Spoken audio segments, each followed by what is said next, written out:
Esto es Modelo 82, el podcast con video que hacemos con Eliana Aguilar. Mi nombre es Cristian Ponce y esta semana nos acompaña Ashi Tursi para hablar sobre los simuladores, en un programa que hemos llamado Los Cuatro Fantásticos.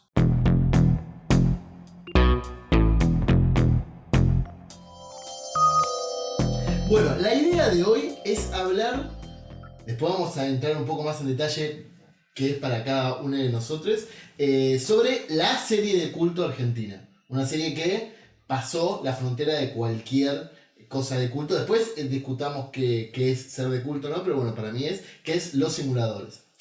No sé si vos la conocés a la señorita, es Ashi Tursi. De redes sociales, de eventos. Ok, Ashi Tursi, que es periodista, trabaja en la revista Cine Francisco Bizarro y viene a la previa Cinefil, nuestro programa de radio, una vez por mes, para hablar sobre cine en las provincias.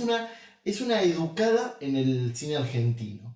Por lo tanto, me parecía como una muy buena idea traerla a Modelo 82 a hablar sobre los simuladores. ¿Cómo andás, Ashi? Bien. ¿Bien? Muy contenta de que me hayan elegido para este tema. Muy bien. Yo no recuerdo tampoco, creo que, no sé quién te eligió, pero siempre estás ahí dando vueltas. Tu nombre siempre aparece. ¿Recordás cuándo fue la primera vez que viste los simuladores? Absolutamente no.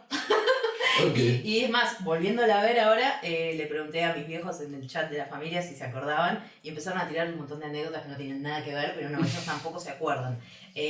Yo creo que por el día y horario en que se emitía era televisión abierta por la noche, sí. Era un horario en que en casa no se veía la tele, porque de noche no se veía la tele porque había que ir a dormir, entonces asumo que la descubrí mucho tiempo después, asumo que por 2008, 2009, donde ya la podías descargar por internet, o mismo la siguió repitiendo en la televisión. Me parece que junto a Casados con Hijos y Los Simpsons son las tres series que más se repiten, tal cual. Sí. Y recordás, bueno, vamos a la siguiente pregunta entonces, ¿cuál fue el episodio que más te sorprendió la primera vez que lo viste? ¿O cuál es el que recordás? Me acuerdo que el primero que vi, que me enganchó la serie, fue el del Puma Goiti, que es el Pacto Copérnico, porque está como muy anclado en la peli Casablanca, y como que le da una vuelta de tuerca al final de la peli, y me pareció fascinante todo, tipo, ¿qué es esta serie? Necesito ver más capítulos, esto está muy bueno. ¿Y vos, Cristian, te acordás? ¿O cuándo empezaste a verla? ¿O cuándo fue? Yo me acuerdo que tenía como un rechazo al principio. El primer recuerdo que yo tengo es de estar escuchando un programa que se llama La Linterna, de Laura Ufal, a la medianoche, cuando vivíamos a escasas cuadras de tu familia. Sí. En el 11. El 11. Ahí Morena Alberti. Y me acuerdo que ella hablaba fascinada de esta serie que se estaba produciendo, que era Simuladores. Era el retorno de la televisión argentina al policial. Ahí me perdió. Me acuerdo que la serie se estrena, yo ya me había vuelto, post-crisis, habrá sido principio del 2002 capaz, o fines del 2001. Y me acuerdo de unas amigas que tenía, que sí, hasta conocer en algún momento, que hablaban de esta serie. Y la manera en que la describían no tenía nada que ver de lo que había anunciado Laura, llamémosla Laura. La bad influencer, Laura. Pero no sé si llegué tarde o si lo vi en una repetición, porque creo que terminó y arrancaron de vuelta. Pero siento que lo vi en orden, tipo que lo vi desde el principio, así que sí, seguramente lo anunciaron otra vez. Lo mismo me pasó con Ocupas, que cuando yo la vi, cuando arrancaron la segunda repetición, la primera repetición, que yo entendí que era la segunda temporada y no, arrancaba todo desde el principio. Qué decepción, ¿no? No, es que mirá, yo me estoy enterando ahora que vamos a hablar de los simuladores. Cuando hablaste de la serie culto, yo creo que, ahora lo podemos hablar un ratito más adelante, yo creo que Ocupas es más una serie de culto, yo creo que los simuladores es directamente una serie exitosísima. Sí, pero porque tuvo éxito desde el principio. No, a ver, ahí lo podemos discutir. A mí me pasó que yo recuerdo haberla empezado a ver en la segunda temporada. En orden, digo, como sentarme a verla en el horario en que salía entre fea en la segunda temporada. La primera sí recuerdo haberla visto en repeticiones, pero mezclada. No con la intención, que era, digo, para los centennials que estén escuchando esto, antes había un horario en donde pasaban la serie en un solo canal y no tenía forma de verlo en otro momento, salvo que lo volviesen a repetir. No es como ahora que lo encontrás en Netflix o en algo, en cualquier capítulo, en cualquier momento. En eso había se terminó convirtiendo para mí, a partir de la segunda temporada, en una suerte de el lugar donde vos iban todos los argentinos a sentarse alrededor a escuchar una historia que esté buena. Y para mí se convirtió de culto porque hoy todavía siguen preguntando por qué no hay una nueva temporada o una película. Entonces, eso ya para mí no es simplemente algo exitoso, sino que sale uno de ellos, de los actores, a escribir algo en Twitter y es un quilombo. Entonces, ahí ya no hay solo un tema exitoso que para mí sí, perduró. No es... Para mí exitoso tiene que ver con lo económico, monetario, digo, además del prestigio, ¿no? Pero digo, acá hay un tema de un sentido de pertenencia de los fanáticos y fanáticas muy fuerte, que para mí eso lo convierte en algo de culto. Igual Ocupa está buenísimo. Digo, El Ojo Blindado va a ser un capítulo que me va a romper la cabeza siempre que lo vea, pero digo... Y los simuladores, a mí lo que me pasó cuando empecé a verlo fanatizado ya en la segunda temporada, que también estaba era justo el momento nuestro de nuestro paso de la adolescencia vamos a ver, la juventud, porque teníamos 17, 18, ya estábamos mucho más formados, pero yo no estaba tan interpelado como ahora con películas, estudios sobre el género y todas esas cosas, y no me daba cuenta cómo utilizó toda la caterva de géneros posibles para contar una historia totalmente enganchada a la idiosincrasia nuestra argentina. Que eso es lo que me parece que hace impresionante a los simuladores, que es una serie que te puede hacer vampiros muy chotos, como los vampiros que toman merca con los colmillos en los 80s, pero vos lo sentías argentino. Vos sentías que Goiti estaba en Casablanca, pero en la estación de trenes sabías que era Argentina. Y el sentimiento que tenía te generaba eso. Y me parece que lo que logró Cifrón con eso, yo no sé si hubo algún otro tipo de logro, no sé, qué sé yo. Había la época del Garante, ponerle, que es una serie que a mí, argentina, que me vuela la cabeza mal. La primera serie argentina en la que yo me sentaba a ver todas las noches, solo, porque a mi familia no le interesaba, que también convertía, pero fíjate que ahí el terror era medio como un terror foráneo, tenía una cosa argentina, pero estaba como, bueno, estoy contando de terror, pero no voy a hacerlo tan argentino. Los simuladores, el tipo se hacía cargo de que era Argentina. Es raro, porque en realidad el tono que tienen los simuladores, yo, desde el vamos, los simuladores para mí, ya viéndolo en esa época, siempre me pasaba que sentía que le faltaba algo para estar bueno. Okay. O sea, yo me daba cuenta de que era una cosa súper distinta, que no había nada como eso. Igual ya había visto Ocupas, que sí me había vuelto loco, me parece perfecta. Pero esto, por ejemplo, ya que hablamos de lo argentino, los diálogos siempre me hicieron mucho ruido. Que me parece que los diálogos de Cifrón en general me hacen ruido. Y creo que Cifrón, que su cabeza funciona así, pues yo creo que llega un momento que le sacás la ficha. Entonces siento que, no sé, yo desde los diálogos, por ejemplo, siempre me alejo de lo argentino. Bueno. Creo que el Garante es más verosímil como cosa argentina.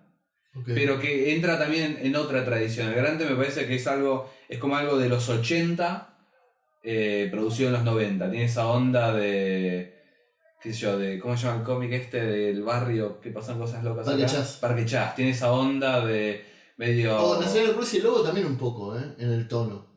Tiene como una cosa así que lo puede llegar a emparentar un toque. Te estoy pensando.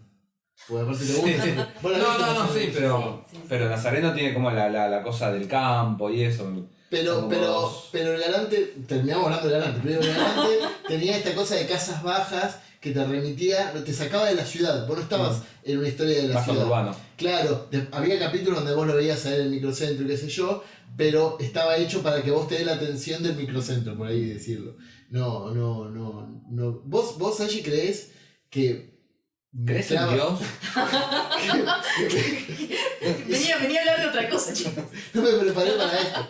¿Crees que mezcla bien el género con la cosa argentina o lo sentías como medio de exportación, como algo de foráneo? No, a ver, me parece que está, que sí que lo logra integrar bien. Me parece que hay algunas cosas muy chotas en realización, pero muy chotas. Pero me parece que tiene sentido con eso de jugar al absurdo. O sea, en un punto le hacen creer un chabón que tiene un clon y un montón de cosas que son re flasheras. Y que si la realización es impecable y es todo impecable y medio que no da. Para mí tiene la cuota justa de chotez que tiene que tener. es un producto súper respetable, de las mejores cosas que se hicieron acá, pero, y sí, respecto a los géneros, me parece que lo integra, pero no desde lo que es el género de definición de manual, sino de lo que un argentino entiende por un género.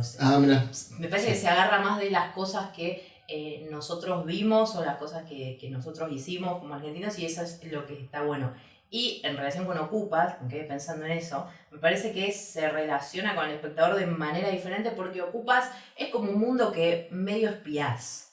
No es un mundo... Yo creo que nunca voy a llegar a vivir en una casa tomada. Nunca voy a ir a buscar a alguien, claro, al doque, ¿no? No voy a ir al doque. Es como un mundo que espías y quizás, no sé, te da cierta curiosidad. Los simuladores me parece que es un universo de personajes que están más integrados masivamente, como que tienen más contacto con distintos sectores sociales, distintas zonas y demás, y como que me parece que son más universales. Ocupas es una serie que yo disfruto un montón, pero que la veo con cierta distancia. Como una otredad, es como... Son como es un otros. documental. Bueno, Me da más miedo de terminar así que otra cosa. yo cuando vi Ocupas vivía a 2 cuadras del Espineto y al lado de mi casa estaba ocupado. Sí. Y me iba a dormir todas las noches con miedo. Pero no, sí puede ser como que es más fácil que llegues a ser un cliente de los simuladores y por los temas que tocaba, y crisis del 2001, muchos eran cuestiones financieras o que se debía plata. Bueno, los vecinos hinchabolas, que también me ha pasado. Puede ser. Igual no iba tanto a la producción, que por ejemplo, yo, una de las cosas también, en el momento que lo vi, me causó gracia porque venía viendo que la producción no era como súper perfecta, porque se entendía que era televisión, que es el capítulo de los vampiros. De momento se quejan, incluso le dicen, el hijo de puta que contrataste para, Sí. para que haga el maquillaje, es malísimo. Ya ves más. Pero va más, no sé, yo creo que mi mayor problema son los diálogos. Pero ahí no te da la sensación... Pero la manera de hablar, por ahí es una cosa autoral. Es que para mí cada uno de los personajes habla distinto y cada uno habla como es el personaje. Y para mí, lo que logra los simuladores, que digo también después con la Brigada B, que vamos a hablar un poco, es una cosa medio también de cómic de superhéroes, ¿no? Donde cada personaje está muy estereotipado y no se sale de ese estereotipo.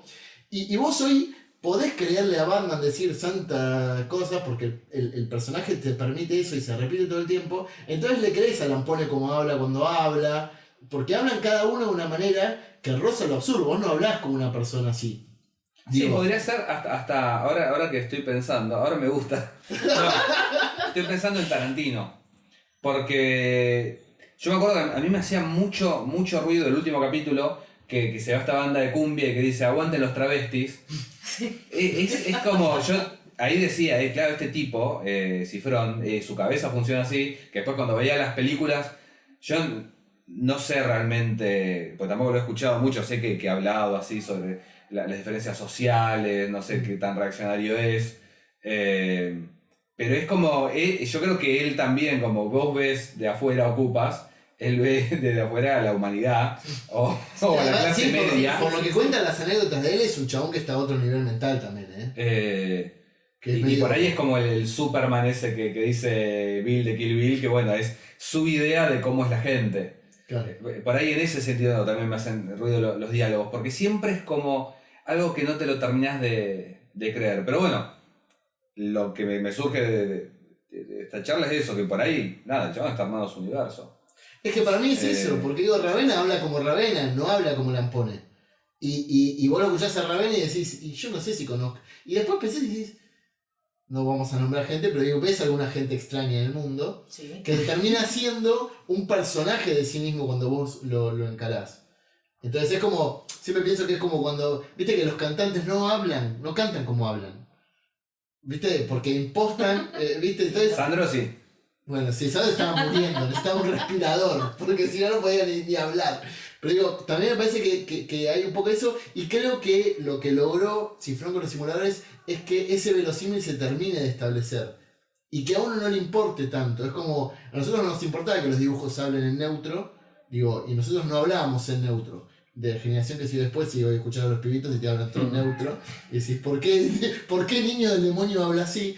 Pero digo, uno entraba en ese verosímil. Y aparte, la otra cosa que después, cuando uno ya es más grande y esto se convirtió en una bola de nieve gigantesca, es una de las pocas series argentinas de alcance nacional que ha trabajado géneros que a mí me encantan y que ninguna otra serie o película ha trabajado en Argentina.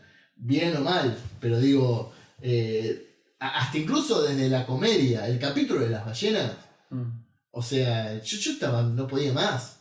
No podía más, cuando decían al sur, esperemos a Tito, ¿entendés? O sea, el tipo se dejó la posibilidad de que tengas a un chabón que está escuchando y uno se... Sí, yo creo que en la segunda temporada se empieza a relacionar mucho con lo que se estaba consumiendo de series yankees en ese momento. Y yo flasheaba mucho, también me gustan mucho los Expedientes X. Entonces cuando empiezan a armarte de a poco la historia de Santos, y era como que eran medio capítulos mitológicos. Tenías los capítulos sí, de la misión de la semana y empezaban a tirarte cosas, empezaban a construir todo lo de Milazzo. Sí, no, eso... pero Milazzo, para mí Milazzo rompe la estructura de la serie. Es que la segunda temporada tiene claramente una... La primera era el caso chiquito y el caso grande, y la segunda es cómo avanza Milazzo y la... ¿Y cuál era el caso grande de la primera? No cada había. capítulo, el primero era... El Monster of the Week. Claro, el primero era, por ejemplo, la señora que quería comprar el departamento más barato y el principal era la de Riz y Carola Reina. Arrancaban tipo como... Era como MacGyver, que MacGyver también, todos los capítulos al principio tenían el cold opening, que era antes de los créditos, una pavadita que estaba resolviendo, y después el capítulo. Claro. Y claro, la segunda temporada ocupan esa primera parte, tipo el principio y el final con Milazzo, y después un solo caso de los simuladores. A mí me hubiera encantado conocer cómo surgió eso, ¿no? Porque digo, es un personaje fascinante que se reconvirtió. Porque digo, era una víctima, una mala persona que se convertía en víctima por los simuladores, por lo que le hicieron, y podría haber terminado Era ahí. justiciado más que víctima en realidad, porque... Sí. Y se termina convirtiendo en una suerte de Robocop, de Terminator, que una máquina de matar que viene, que aparte se pone a la altura casi psicológica de ellos, se pone a la altura de estrategia, de pensamiento y todo, como mega fuerte, que de vuelta, para mí tiene mucho de cómic. Igual te das cuenta que es un personaje que es recontra inteligente, pero el ego se lo come todo el tiempo. Claro. O sea, es como su debilidad. Con una cosa muy ñoña, me parece que es tipo como un rasgo de, casi te diría de tragedia, que tiene de tragedia, pero de tragedia griega, ñoña, de libros llenos de polvo o cosas escritas en roca. Es el chabón que tiene un montón de talentos y tiene un defecto tan grande que se lo come. El chabón hace toda la movida para encontrarlos a ellos, obviamente lo ayuda Molero, que es mi personaje favorito. Y nada, le están diciendo, no, pero en realidad vos sos re capo, te vas a mandar a matar a Bin Laden, que eso es inverosímil. Absolutamente, el chabón dice, ay sí, soy re capo. Es prácticamente como la brigada explosiva cuando Gino le dicen, bueno, si querés va él, pero vos sos el más capo, ¿quién es más inteligente de la brigada? Sí, y después, volviendo a la primera, porque me parece que la segunda ya con este personaje que vos nombrás, también tiene una cosa medio del cine noir que me parece está buenísimo. Que de vuelta, el Cifrón conoce los géneros, pues los maneja. Sí, y las citas también, como súper, el capítulo del banco, que es medio tarde de perros, con diálogos hasta iguales, o el capítulo este de los mafiosos que arranca con el, creo en Argentina, que era el principio del Padrino. El chabón es súper cinéfilo, por eso de vuelta Tarantino, me parece que... ¿Vos decís que Tarantino es el Tarantino argentino?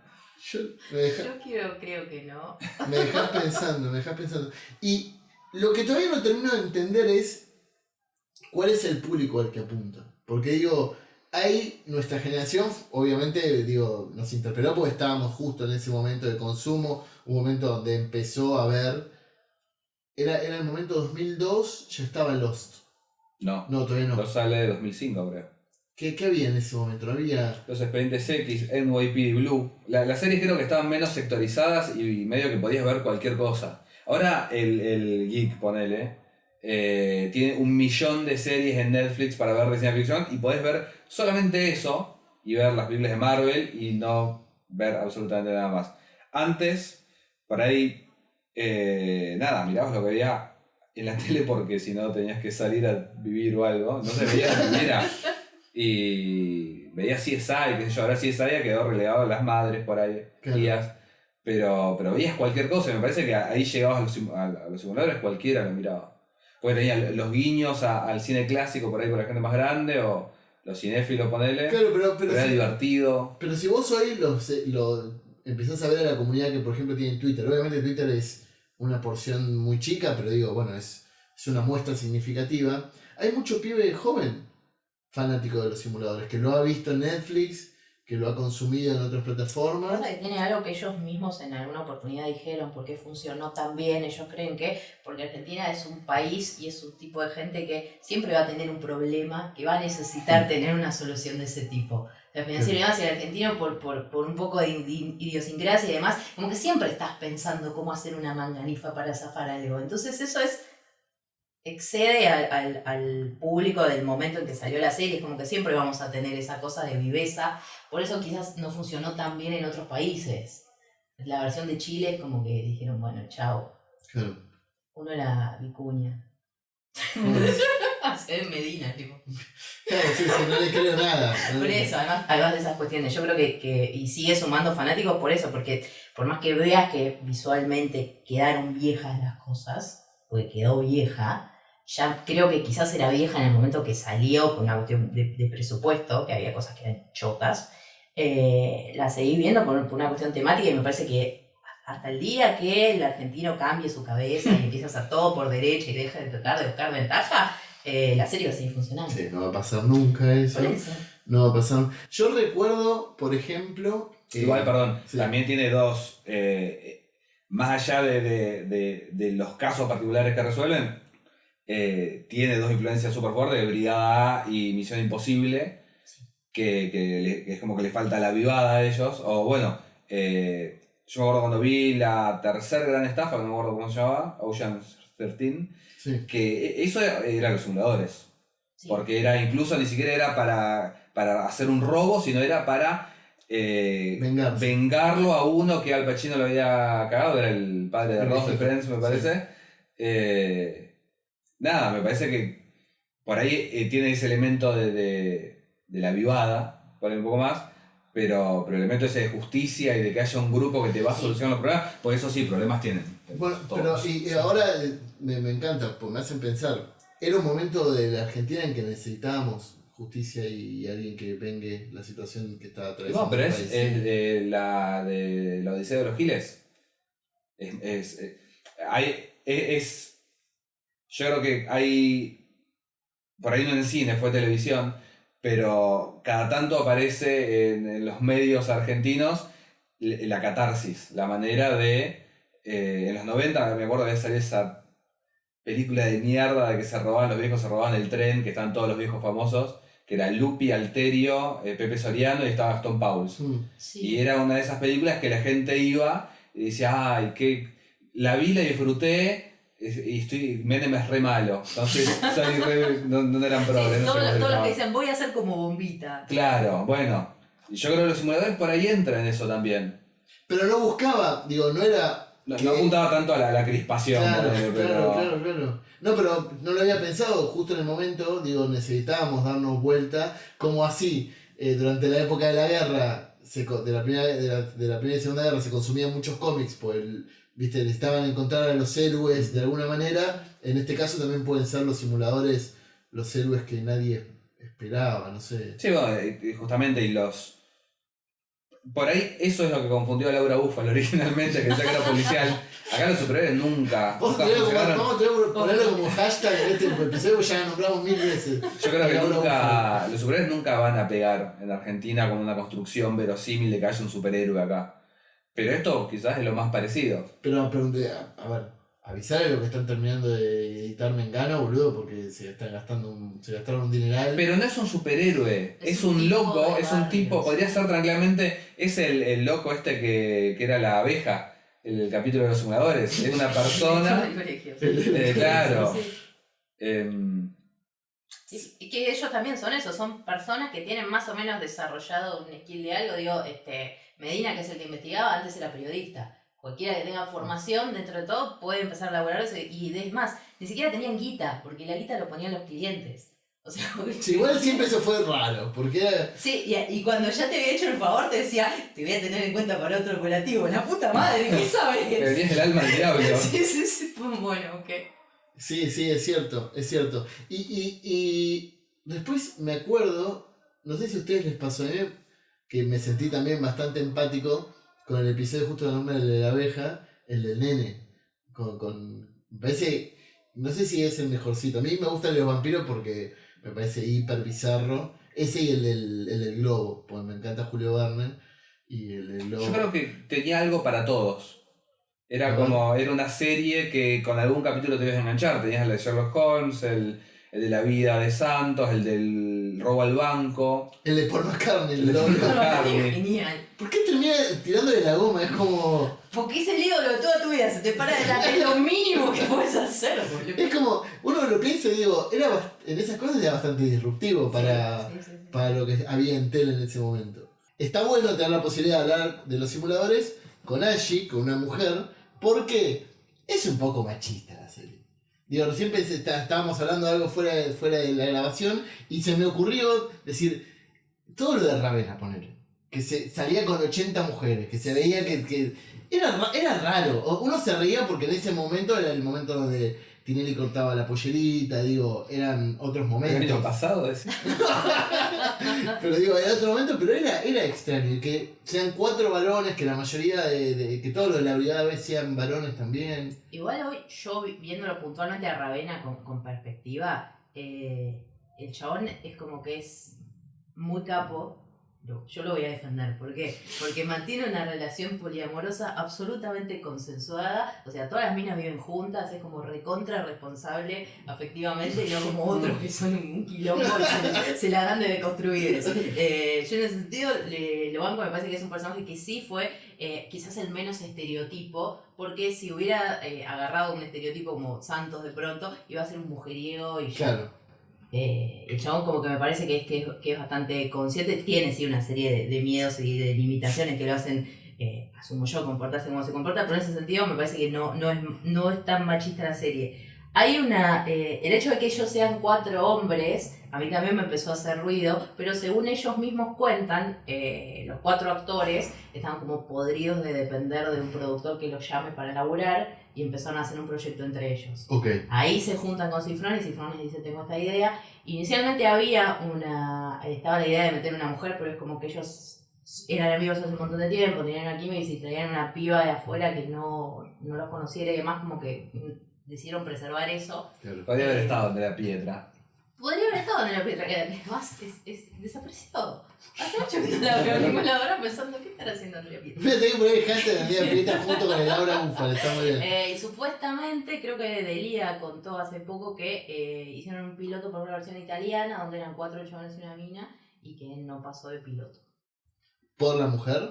No sé, pero viste, Delia a veces te tira unas declaraciones que vas a decir, pero ¿de qué lado estás vos? Disculpame. Claro, sí. Igual, por ejemplo, ponele, la versión mexicana, los últimos...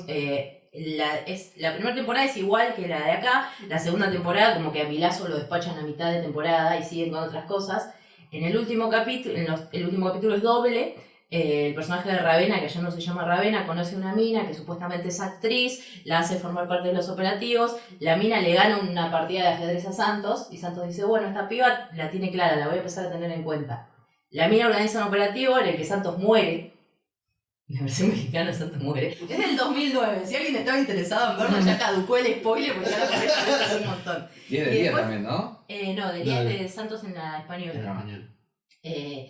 Y después resulta ser que la mina era hija de un tipo que había perdido un partido de ajedrez con Santos niño y durante toda su vida quiso vengarse porque el padre por perder ese partido de ajedrez quedó recontra deprimido.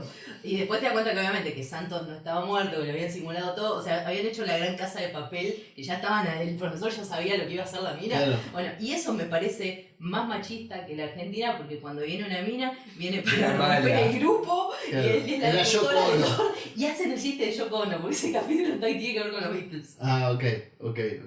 Sí, pero para colmo estas series que fueron referencia tenían mujeres. Sí.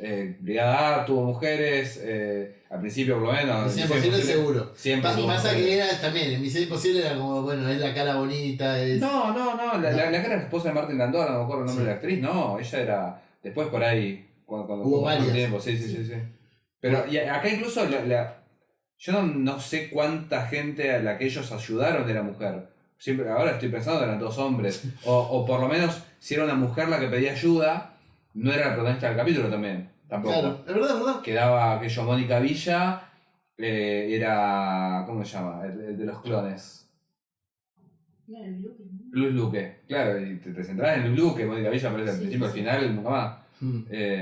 Es como que es muy varonera. Sí, y es más, una de las que pide ayuda es la esposa del presidente, pero el presidente tiene impotencia, entonces capaz si vamos a pedir ayuda, el problema siempre es...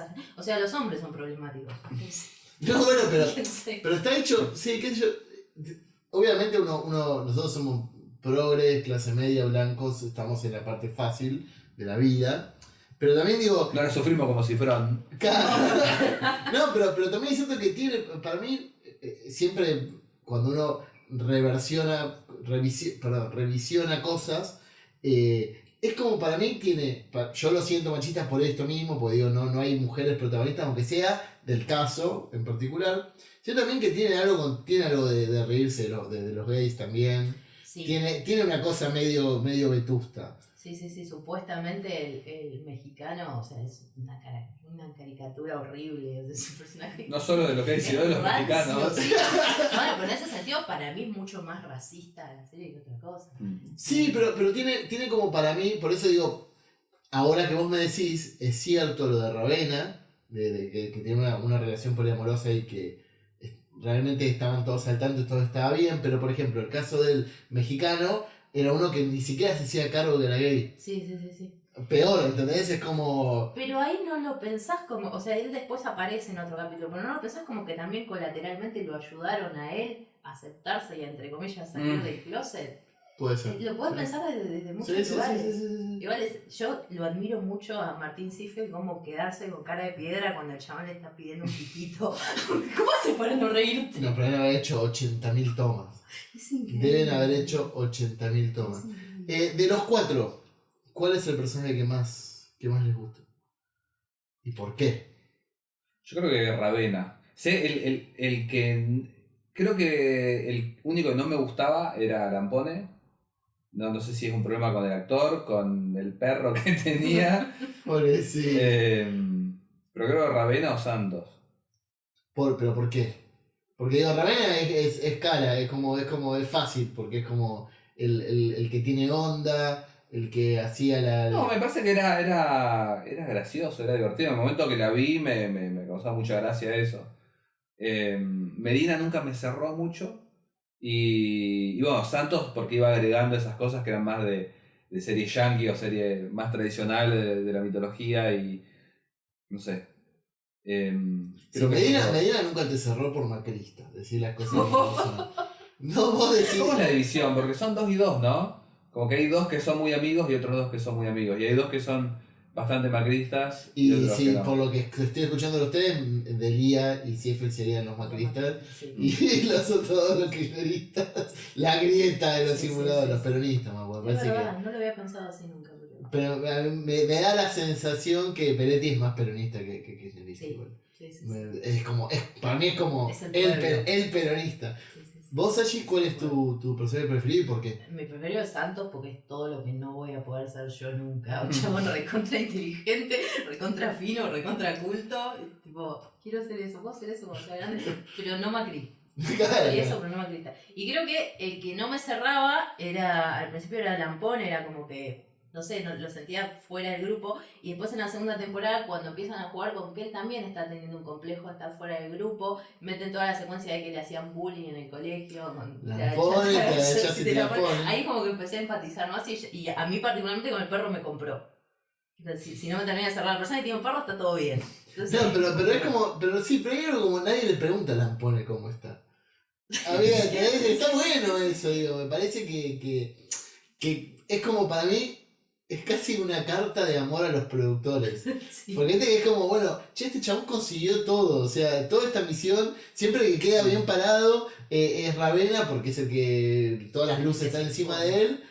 Pero el que consiguió todo fue el pobre Lampone. Nadie le pregunta a Lampone cómo está. Sería como si fuera un esquema de rodaje, sería Medina el escritor, Santos el director, autor, digamos, Ravena frente a cámara y la pone el productor, es cierto, es cierto. A mí también, ¿qué tema que tenemos? Tenemos personalidades, perfiles bastante parecidos. También me parece que Santos es un...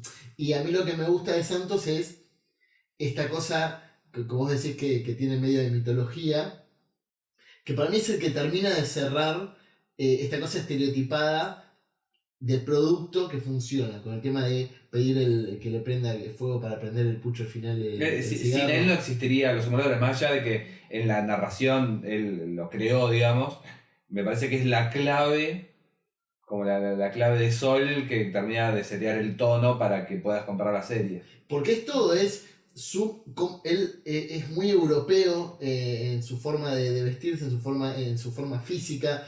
Habla de una manera que no habla ni Ravena, por eso te decía que para mí están como muy bien estereotipados en la manera que habla. Y para mí consiguió esta cosa de cuando algo se está poniendo muy argentino, sobre todo Ravena que siempre lo hace, el chabón con ese cinismo y esa cosa medio de parar el carro que tiene, tiraba una frase y todo volvía al tono original. Para mí es como el director que siempre está manejando los hilos del tono. Me hiciste acordar cuando se quiebra Medina de por qué no podemos seguir trabajando juntos. Es como un momento recontra dramático y dice, ¿le pueden traer un vaso de agua así con todo su equilibrio? Claro, muy europeo. Sí, muy europeo. Y tiene esto que para mí son como las repeticiones, lo del fuego, el tema de que siempre diga esto que ustedes contaban de lo vamos a volver a llamar. Es como que siempre, y es el primero que cuenta cuando arranca qué es lo que van a hacer o cómo lo van a hacer. Y creo que él consiguió la perfección de ese personaje. Después, medio como que actúa siempre igual, también digamos todo como es. Pasa que bueno, por eso, la segunda temporada empieza a tener como un arco, pero son procedurales. Vos podés ver cualquier capítulo y nada, tenés el esquema, la primera temporada especialmente, podés verlos en cualquier orden casi, y no importa. Responde a ese esquema de televisión, me parece. Sí. Capaz lo que te perdés un poco, que no te perdés tanto, o sea, si sos un hincha pelota, sí sentís que te lo vas a perder, es cuando viene un personaje a quien ayudaron ocasionalmente a ayudarlo, pero siempre se ocupan de hacer como una mini introducción. En ese sentido, que me envolvió mucho fue el del joven simulador, que lo tenía que ayudar al personaje Nazareno Casero a pasar de año. Empezaron a aparecer como un montón de personajes random. A este lo ayudaron en el 92 a ganarse una beca, y fue tipo... pero a la vez fue... Y es creíble que hagan eso, porque los tipos desde el 89 se supone que elaboraban de eso. Entonces es creíble que tengan un montón de gente que los pueda ayudar. Yo no lo sé, tendrá que haber... Nosotros este programa no leemos casi nada antes, simplemente mirábamos de última y hablamos sobre lo que fuimos conociendo.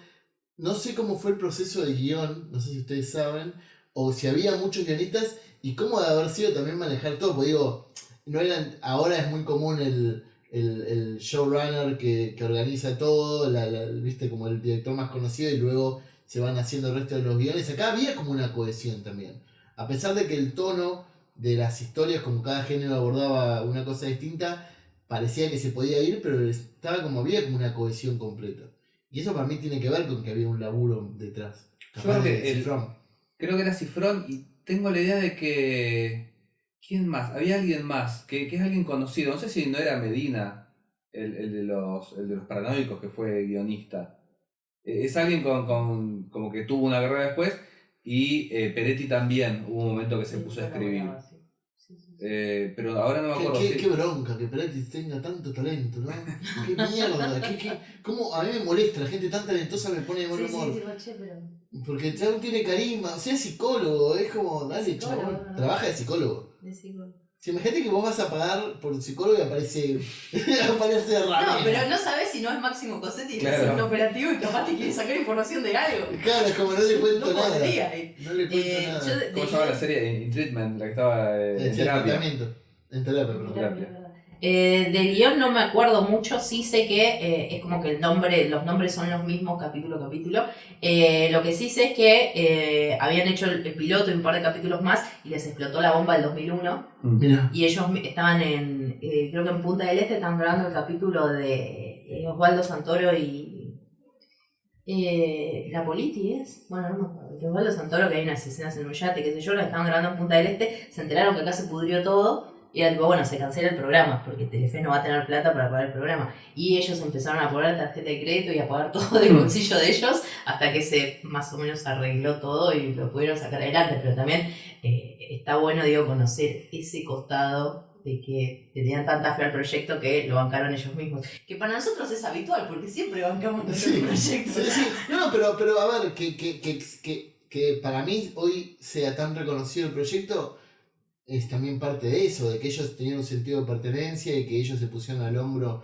Digo, ellos se subieron en Argentina Comic Con a hacer un panel un montón de años después, todos juntos para hablar del proyecto. Digo, después de un tiempo te chupa, si no te gustaba el proyecto, te chupa los dos huevos. Pasa que no fueron solamente actores, eran productores, me parece. El proyecto Sí. nació, no sé, creo que hay como una versión de Cifrón y después cuando entraron ellos como que se acomodó alrededor de ese piloto. El otro día escuché un podcast que estaba Kuchevaski y él contaba cómo Cifrón, que laburaba en Telefe, le mostró el piloto y él fue el que lo mostró a las autoridades del canal. Lo único que sé es que Cifrón antes trabajaba en Peores Nada, una cosa así, de productor, y en Telefe no sé qué estaría haciendo en ese momento, que conoció este grupo y bueno, armaron ese piloto, el de la tarjeta de Navidad, eso, ¿no? Sí, el primero. Yo es muy distinto, Santos tiene bigote, es Santos como... tiene bigote, se salta del eje 15 veces. Es el piloto, es como cualquier piloto, viste que es como se va convirtiendo. No es que lo rehicieron ni nada, es el piloto. Igual yo creo que ninguna persona, hoy hay algunos talentos más reconocidos en Argentina, yo creo que ninguna persona salvo Cifrón podría haber hecho en ese momento una serie como esa. No. Recordemos, digo, justo hablamos, no sé, de Ocupas o de ¿cómo se llaman? El Galante, que bueno, son, digo, Boris. Claro, eran autores igual. Pero eran poquitos. ¿Y cuáles de ellos ustedes piensan que podría haber llevado un barco como el de los simuladores? Igual, fines de los 90 fue super crisis en... Vos pensás que Gasoleros y Campeones eran innovadoras. Que ahora eran como... Es cierto. Habían roto todos los paradigmas de la telecomedia de televisión. Y yo creo que en los 80 hubo, pero antes sí, televisión de los 60 y 70, yo creo que podría haber existido algo tipo de los simuladores. No hubo por nuestra idiosincrasia, y porque por ahí los referentes se produjeron después. Porque hubo siempre como un miedo al fantástico, si se quiere. Pero era una época medio de crisis y bueno, sale esta gente que por ahí venía de formación del cine, no tanto del teatro o de la televisión misma como antes, como esas series de los 60 y 70. Era gente más de cine. Migré, no sé si estudió cine, Migré, no. Y ni hablar, bueno, de... ¿Cómo se llama? El papá de Andrea del Boca, cuya primera película es Un Buen Día, que demuestra que... Es una gran película. A su pesar. No, igual también me parece que en la tele siempre pasó esto que pasa en el cine de no innovar. Digo, Maestro de Weidman, todas las series que tienen es como más o menos lo mismo. Polka quizás al principio arrancó con Poliladron y después empezó a hacer todas producciones que eran más o menos lo mismo. Son boxeadores, son basureros, pero la trama es la misma. Claro. Me parece que tiene esto de innovar. Que innovar en Argentina en televisión en el 2001, la verdad, no había yo no lo haría. Es que nadie lo hizo justamente por eso. No sé Ocupas de qué, no Ocupas en... Bueno, pero después de esto fue medio como una bisagra porque en realidad también más desde Ocupas, pero que salieron Tumberos, salieron todas esas series de marginales. Sol Negro. Qué buena serie. Yo me acuerdo de ver solamente el primer capítulo y odiarlo tanto porque eso sí que era una mezcla de todo, era como el Stranger Things. Eso tenía, cada elemento lo podías sacar de una película yankee. No había nada original. Que los simuladores que hacen en realidad toma referencias pero les da una vuelta de tuerca. Sí. Esto era copy-paste y acomodar algo que saliera o no. Disputas y bueno, después también Caetano se fue súper desdibujando hasta que ahora está la serie esta de Tevez. Que se desdibuja del todo. Sí. Pero bueno, era uno de los nombres también. Sí. Y Estañaro fue una promesa, me parece que nunca Pues después hizo la serie de 9 reinas que no creo que no vio absolutamente nadie. No No. sabía que existía. Se llama Impostores. Mirá. Y actúa Leticia Breche. Lupi hace del padre que estaba preso de Gastón ¿Digital? Pauls. No, todavía estaba vivo. No se le entiende absolutamente nada de lo que habla, pero estaba vivo. Y Leonardo Sbaraglia hace de Gastón Pauls. Ok. ¿Por qué no tuvieron a Gastón Pauls? No es como ahora que está evangelizando gente en la ruta.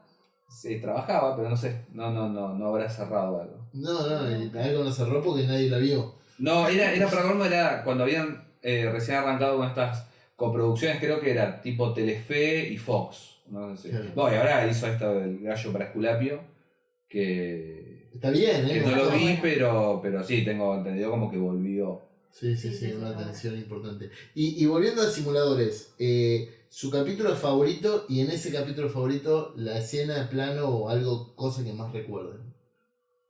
Yo voy a ir al cliché, mi capítulo favorito es el de los impresentables, el de la familia que la chica tiene miedo que la familia refina del novio no acepte. Y mi momento favorito es el chabón diciendo con esta cara de pelotudo se clava 5 pajas por día, porque obvio. Es el mejor meme del mundo, claro. Bueno, ese capítulo tiene, a nivel guión, está muy bien. Sí, Todo lo que cuentan de cómo construye es totalmente, es un juego de ajedrez bien hecho. Porque digo, cada una de las consecuencias que llevan, digo, ¿sabes qué? Justo estaba pensando eso, qué loco. Me hizo acordar mucho a Parasite. Los 3 vimos Parasite. No, Sí. no lo vi. Ay, ¿no la viste todavía? Que es una familia que empieza a mentir para meter a cada una de estas familias, de cada uno de los integrantes de esta familia, en una casa de una gente con mucha plata, una familia con mucha plata. Entonces hacen que el chofer lo echen para que entre el padre como chofer, pero no dicen que ellos son familia. claro.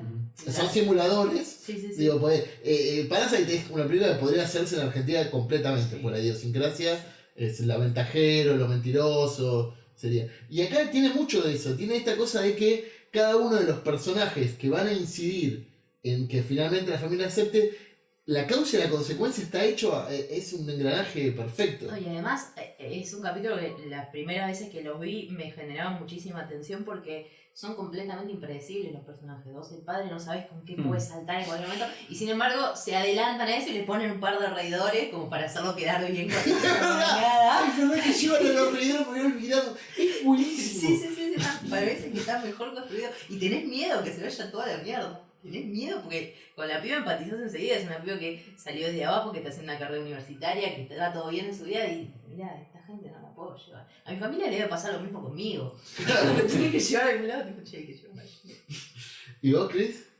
Me está gustando mucho, creo que el último capítulo, que era porque daba como el salto a esa otra tele que me gustaba, el capítulo doble, creo que era de Navidad también, resolvían lo de Milazzo y bueno, el final ese con este te lo encuentra a Bin Laden, Sí. eso me había gustado mucho. Tiene mucho de Yankee, obviamente ya no hablemos después, ya 2001 hinchamos las pelotas, que cae el chabón con el vidrio, lo hizo Misión Imposible, una de las últimas lo hizo Misión Imposible. Es muy Yankee. Y sin embargo entra perfecto, cara perfecto. Sí, porque ya a esa altura ya habías visto que 26 capítulos, algo así, ya estabas muy metido. El de las ballenas también me gusta mucho. El de la composición y eso que es medio... ¿Cómo se llama? El de Pasternak. En Relatos Salvajes es como una especie de spin-off de eso. Pero también estaba el tipo que era crítico, que le había cagado la carrera, el músico. Me parece que tenía algo que ver con eso, como que es como un callback a ese capítulo. Hay uno que se llama Pasternak también, No me es acuerdo. el psicólogo que le quiere sacar la beca en el colegio Lake. Pero bueno, ahí capaz. Sí, nombres. El Cifrón es fan de homenajear a sus Repetible. amigos y pone los mismos nombres en todos los personajes. Si yo conozco ahí Cristian Ponce es de poner nombres. Incluso me pasó que tuve que implorarle por favor que en su nueva película ponga a alguien que se llame Aguilar. Y no lo quiso hacer nunca. Está bien. Ahora hay Daniel Aguilar. Pasa que Elian es un nombre complicado. Yo todas las cosas que hago como que transcurren antes y no había muchos Elian. No, con Brett hay en todos lados, ¿no? No, Abel Comprende está en todos lados. Un nombre más difícil que la mierda. Abel es el cuarto nombre que existió en la Tierra. Argumento Literalmente. irrefutable. Listo, bajar la persiana. Ok, me voy a llamar Caín en mi próxima vida sin poner mi nombre, aunque sea difícil. Sí, a mí me pasa que tengo recuerdos de muchos capítulos, situaciones que me gustaron mucho. En el de, justo, es casi un espejo del que decís vos, que es el de la familia del judío y el cristiano, el católico. Primero porque realmente me maravillé el momento en que están en las, ¿cómo se llaman? Las cataratas y se va con el globo y qué sé yo. Flasheé porque digo... Y luego, que me di cuenta años más tarde, porque está el momento musical, el momento que se pone a cantar del gato en el tejado. Y yo no me di cuenta porque me gustaba tanto, y claro, después me di cuenta porque me encantan los musicales. Y toda la situación de cómo se va haciendo, que empiece, viste, a cantar, y todos en la carpa y se ponen a cantar. Para mí es como que todo funcionaba bien. Y tenía esta cosa medio Julio Verne, de que encontraban el objeto. Y es como todos los géneros que a mí me gustan, de la aventura, de la cosa, estaban cerrados ahí. Y ahí era cuando, ese creo que es el que Lampone dice, nadie pregunta si Lampone está bien. Sí, sí, que de hecho empieza a felicitarlos a ellos. Che, está muy bueno esto que hiciste. Che, la verdad, el operativo impecable. Claro, que era haber conseguido el globo, que era como cuando conseguimos el globo. Igual, ese capítulo para mí tiene un bache muy grande, que es que cuando la pareja los contrata, la chica ya está embarazada. Y se supone que se casan un tiempo después y nadie se da cuenta si el hijo es prematuro o nadie de esas familias se imagina cuándo pueden haber concebido y no, ¿cómo le cierra el número? Capaz fue un mes. Capaz se dio cuenta el mes y decís, bueno, un mes. 2-3 meses tirás. ¿Vos qué te Un pasó? 7 mesinos, puede ser hasta 6 mesinos, pueden hacer. Momentos musicales, para mí, el mejor es el de la juguetería del señor Simón. Pero canta muy mal. No importa, pero es toda la sensibilidad de que el bebé negro es más barato que el bebé blanco. Y es el único personaje que pensás que puede tener un rato libre e ir a una juguetería a componer una canción. Y la canción es una mierda encima. Pero nada, No, pero estaban las un poesías. momento. No me acuerdo si fue antes o después las poesías en el zoológico, ¿era también? Sí, De la sí, que víbora. odiaba a las serpientes. Sí, tenía un poco de eso. Y después siguieron a Cifrón. Estaban esperando con ansias El hombre nuclear con Mark Wahlberg. No, a mí me gustaría que haga la película, pero porque me parece que son personajes que en Argentina pueden seguir funcionando eternamente y porque me parece que estaría bueno como un pase generacional. Estaría Digo, buenísimo. y ahí sí puede haber mujeres. Digo, yo soy actriz. No, me parece que estaría bueno un pase generacional y un cierre. No sé si un cierre de las historias de ellos, porque creo que ya cerraron, pero estaría bueno saber qué pasó en estos años Tipo que no epílogo. hubo cierre. Y el Cifrón, lo único que recuerdo haber visto después fue Relatos Salvajes, que la vimos todos, y discrepo un toque ideológicamente con esa película, pero bueno, no viene el caso. Sí, a mí me gustó mucho. ¿Cuál es la que son la de Luis Luque y Tiempo de Valientes. Tiempo de Valientes? Es verdad, esa la vi también. Me parece muy redonda. A mí El fondo del mar me parece muy experimental. Me parece que es como la del director de... ¿Cómo se llama? De Nueve Reinas, la que hizo después. La de Laura. Claro, que me parece que era una película que todos esperábamos, me incluyo, otra cosa por Nueve Reinas. Cuando la vimos fue, esto es un bajón, es re lenta. Y yo creo que si la veo hoy de vuelta me gustaría un montón por todo lo que él realizativamente logra. El fondo del mar es muy experimental a nivel realizativo. No comulgo a nivel guión y a su idea esto del tipo... Digo, hoy quedó muy vetusto, quedó muy viejo todo lo que pasa. Yo creo que incluso la grabó antes que los simuladores o en medio de las temporadas. Mirá. Una cosa así. Pues también me acuerdo que cuando se estrenó era como la película del director de los simuladores y era nada que ver. La historia de un chabón que era medio él también de vuelta. Pero sí, había como un... Yo me acuerdo de verla en su momento, a mí es una película que me gusta, pero que había como una cosa medio de resentimiento. Tiempo de Valientes también. Es como que la mujer no queda nunca muy bien Sí, parada sí. en las cosas de Cifrón. Sí, pero Tiempo de Valientes tiene momentos muy cómicos. La dupla de ellos dos parece que funciona muy bien. el descubrimiento del payaso Plin Plin y el feliz cumpleaños, que hay mucha gente que se la cancha, yo no lo sabía, y en ese momento fue un blow mind total, se explotó la cabeza así, y realizativamente tenía lo mismo que me pasa con los simuladores, que es la buena manera de contar géneros que no es tan común de contar en Argentina. Entonces digo, a ustedes para Policompañeros seguramente les sirva, les haya servido mirar eso, porque era una buddy cop movie de dos personajes totalmente diferentes, tienen un montón de conversaciones arriba de un auto y tienen escenas de acción que están buenísimas. Digo, sí, lo que había pasado acá en realidad teníamos acá está la mentira esa de que acá se hacen buenos policiales con el que se viene robando hace 40 años y siguen saliendo policiales, policial argentino, que... Rodolfo Ran. Claro. Claro, y son dramas y el protagonista es un policía. ¿Por qué tiene policía? Y lo que me parece que hizo esa película fue, bueno, agarrar Arma Mortal, darle el humor argentino por ahí, pero era más 48 horas que Arma Mortal para mí. Sí, puede ser. Pero se nos caen los años encima igual, pero... El ejemplo este de la Buddy Cop Movie, que acá no existía. Acá tenías a Gerardo Romano y a Rani, que no tenían esa química. Y nada más. Sí, pero yo creo que lo que hace bien él también es combinar los géneros. De vuelta, en Relatos Salvajes hace algo parecido a los simuladores. Hay una historia medio para cada uno. Porque tenés una hasta de terror, la de Salta, la de los tipos que se pelean en el auto. Sí. Y después tenés la comedia, que el último bloque, ponerle que es en el que se redime con las mujeres, si querés, de alguna manera, o que lo intenta. Pero siempre me parece que mezcla géneros, entonces también termina haciéndolos un poco más universales. No es que hace una película de terror, es una película de terror con algo de comedia, con algo de aventuras.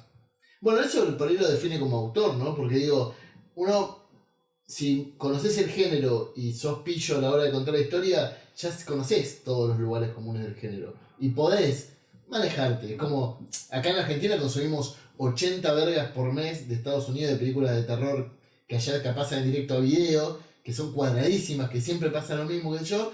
Vos podés llevarlo a cabo, pues ya tenés las herramientas. Lo que para mí hace diferente Cifrón es le pone su cuota de autor y lo mezcla con otros géneros. Y además no deja de parecer algo argentino, a pesar de que es exportado. De exportación, perdón. Como para mí lo sentí en Aterrados de Damián Runa. Que es una película que la idiosincrasia, yo era la casa de mis abuelos de Ituzaingó, y sin embargo estoy seguro que si lo veo en yankee, es un suburbio yankee y funciona. Digo, y no es fácil lograr eso, ¿eh? Nosotros lo normalizamos, no es fácil para nada, porque digo, no pasa ni en las traducciones de los cómics en Argentina, que a veces se pasan de argentineada y hacen chotas total, o a veces se pasan de neutro y decís, estoy leyendo un mexicano de repente, ¿no? Como que funciona en ese lado. Te dejé pensando, Cristian. ¿No? Te dejé... Me perdí un toque. Está muy bien. Bueno, ¿queda algo para que hablemos de los simuladores? Pues yo creo que le sacamos el jugo. ¿Vos querés hablar algo mal de Relatos Salvajes? ¿Te falta decir algo de Relatos Salvajes?